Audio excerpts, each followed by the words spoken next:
স্বৰ্গদেউ চক্ৰধৰ সিংহই মোমাই তামুলী বৰবৰুৱাৰ পুত্ৰ লাচিতক বৰফুকন উপাধি দিছিলে।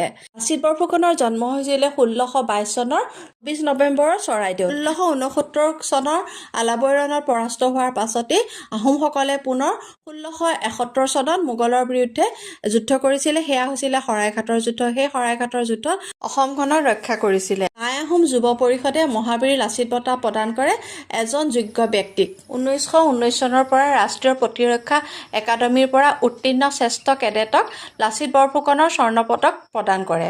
এয়া যি লাচিত বৰফুকনৰ ব্ৰোঞ্জৰ মূৰ্তি নিৰ্মাণ কৰা হৈছিলে 125 ফুট উচ্চতাৰ। এই মূৰ্তি নিৰ্মাণ হোৱাৰ পাছতে ভাৰতৰ প্ৰধানমন্ত্ৰী মাননীয় নৰেন্দ্ৰ মোদী ডাঙৰীয়াই উদ্বোধন কৰিবলৈ আহিছিল। যোৰহাট চহৰত থকা লাচিত বৰফুকনৰ মৈদামৰ নিৰ্মাণ কাম কৰিছিল উদয়াদিত্য সিংহই 1672 চনত।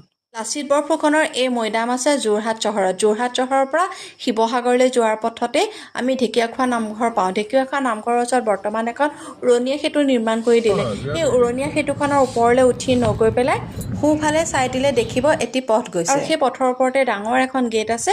তাত লিখা আছে লাচিত বৰফুকনৰ মৈদামলৈ বুলি। আৰু সেইফালে সোমাই গ'লে আমি এই মূৰ্তি দেখা পাম আৰু তাৰ পাছতে আমি উদ্যানখনলৈ সোমাই যাব পাৰিম। আৰু আজি মোৰ ভিডিঅ'টো কেনেকুৱা পালে লাইক কৰিব, কমেণ্ট কৰিব আৰু শ্বেয়াৰ কৰিব। পুনৰ এনেধৰণৰ সুন্দৰ সুন্দৰ ভিডিঅ'সমূহ লৈ আপোনালোকৰ মাজত উপস্থিত হ'ম।